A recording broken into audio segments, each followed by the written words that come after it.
ഹിജാബ് വിവാദവുമായി ബന്ധപ്പെട്ട് വീഡിയോക്ക് താഴെ വന്ന ഒരു കമൻ്റ് ഇപ്രകാരമാണ്. ഇംഗ്ലീഷിൽ അദ്ദേഹം ചോദിക്കുന്നത്, നിങ്ങൾ ആദ്യം മൈനോറിറ്റി സ്ഥാപനങ്ങളുടെ ഒട്ടോണമിയെപ്പറ്റി അല്ലെങ്കിൽ അവരുടെ അവകാശങ്ങളെപ്പറ്റി പഠിക്കണം. ഈ പ്രശ്നം സ്വകാര്യ സ്ഥാപനങ്ങളുടെ പരമാധികാരത്തെ ബാധിക്കുന്നതാണ്. അവർക്ക് അവരുടെ യൂണിഫോം നിശ്ചയിക്കാനുള്ള അധികാരമുണ്ട്. അത് വയലേറ്റ് ചെയ്യുന്നത് കൊണ്ടാണ് ഇങ്ങനെ അനുവദിക്കപ്പെടാത്തത്. ഇത്തരം സ്ഥാപനങ്ങളുടെ ഒട്ടോണമി അവകാശം നൽകുന്ന ഒരു ക്ലോസ് ഭരണഘടനയിലുണ്ട്. ആർട്ടിക്കിൾ 30 ഇത് വിശദീകരിക്കുന്നുണ്ട്. അവർക്ക് അവരുടെ അഡ്മിനിസ്ട്രേറ്റീവ് ഒട്ടോണമിയാണ്. ആ അഡ്മിനിസ്ട്രേറ്റീവ് ഒട്ടോണമി എന്ന് പറയുന്നത് ഒരിക്കലും ഭരണഘടന നൽകുന്ന മൗലികാവകാശങ്ങൾക്ക് മുകളിലല്ല. ആർട്ടിക്കിൾ 14, ആർട്ടിക്കിൾ 19, ആർട്ടിക്കിൾ 21, ആർട്ടിക്കിൾ 25 ഇതൊക്കെ പൗരന് ഭരണഘടന നൽകുന്ന അവകാശങ്ങളും അധികാരങ്ങളും സ്വാതന്ത്ര്യങ്ങളുമായി ബന്ധപ്പെട്ട കാര്യങ്ങളാണ്.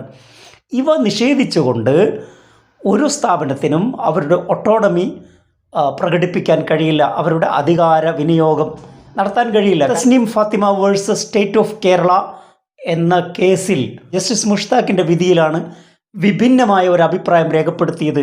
സ്ഥാപനങ്ങളുടെ അധികാരമാണ് വ്യക്തിയുടെ അധികാരത്തെക്കാൾ വലുത് എന്ന നിരീക്ഷണം അദ്ദേഹം നടത്തുകയുണ്ടായി. ഒരു തെറ്റായ വിധിയാണ് എന്ന കാര്യത്തിൽ ഒരു സംശയവുമില്ല.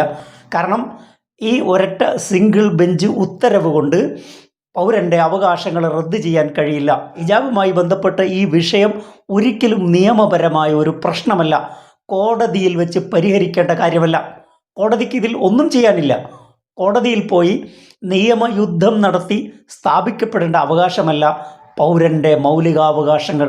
യൂണിഫോം എന്ന പടച്ചട്ട അല്ലെങ്കിൽ ശക്തമായ ഒരു ഡിസിപ്ലിൻ, ആ ഡിസിപ്ലിൻ്റെ പേരിൽ പൗരൻ്റെ തിരഞ്ഞെടുക്കാനുള്ള ചോയ്സിൻ്റെ അവകാശം നിഷേധിക്കാൻ ആർക്കും കഴിയില്ല.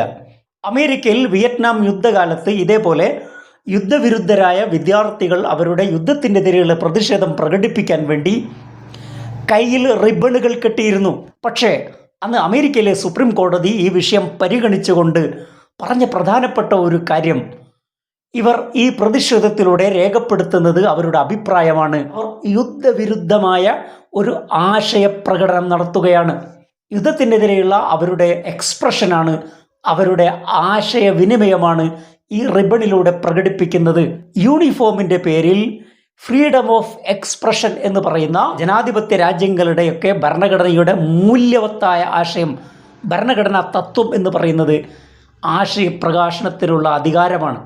വ്യക്തികൾക്ക് അവരുടെ അഭിപ്രായങ്ങൾ പറയാനുള്ള സ്വാതന്ത്ര്യം, വിശ്വസിക്കാനുള്ള സ്വാതന്ത്ര്യം, ഇതൊക്കെ ഭരണഘടനകൾ നൽകുന്ന കാര്യമാണ്. ലോകത്തെല്ലായിടത്തും ജനാധിപത്യമുള്ള സ്ഥലങ്ങളിലൊക്കെ ഇത്തരം അവകാശങ്ങൾ എല്ലാ ഭരണഘടനയിലും ഭരണഘടനാപരമായ അവകാശമാണ്.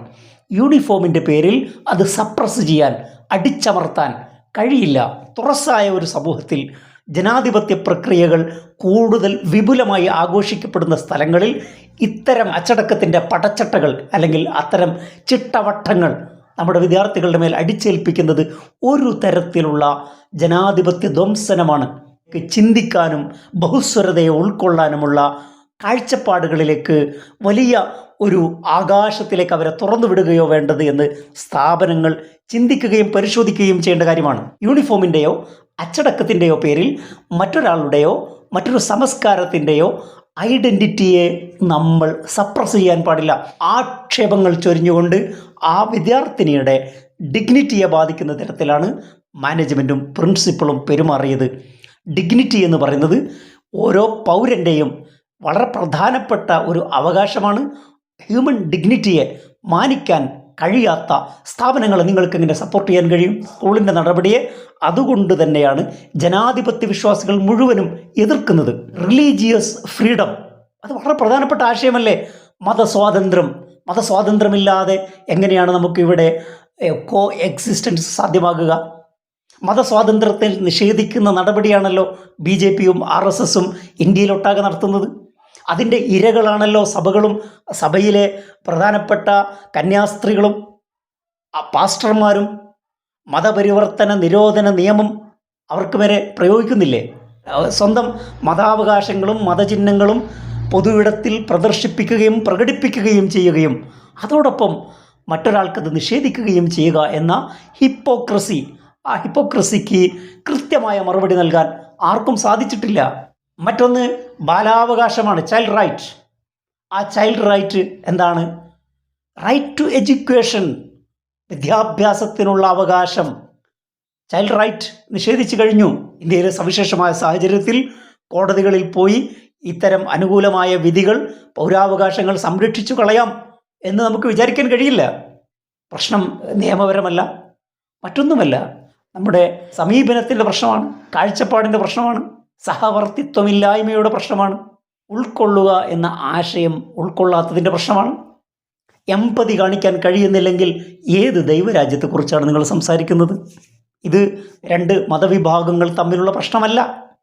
അങ്ങനെ ആരും തെറ്റിദ്ധരിക്കുകയും വേണ്ട. അപ്പോൾ 13 വയസ്സുകാരിയായ ഒരു കുഞ്ഞ് അനുഭവിക്കുന്ന വേദനയോട് എമ്പതിയും സിമ്പതിയും നിങ്ങൾക്ക് തോന്നുന്നില്ലെങ്കിൽ, നിങ്ങൾ ഇൻഡിഫറൻ്റായി നിൽക്കുകയാണെങ്കിൽ, നിസ്സംഗഭാവത്തോടെ നിൽക്കുകയാണെങ്കിൽ, നഷായദ് കനാമദ് നഹദ് ആദ്മി, are you deserve the name of human? നിങ്ങൾ മനുഷ്യൻ എന്ന പേരിന് അർഹനാണോ? 13-ാം നൂറ്റാണ്ടിലെ സൂഫി പേർഷ്യൻ കവി സഅദി ഷിറാസിയുടെ കവിതയാണ്. ഷേക്സ്പിയർ പറയും, മനുഷ്യൻ എത്ര മഹത്തായ പദം. ആ മഹത്വം മാനവികതയുടെ മഹത്വമാണ്. മറ്റൊരു വിഷയമായി അടുത്ത എപ്പിസോഡിൽ. Thank you for watching.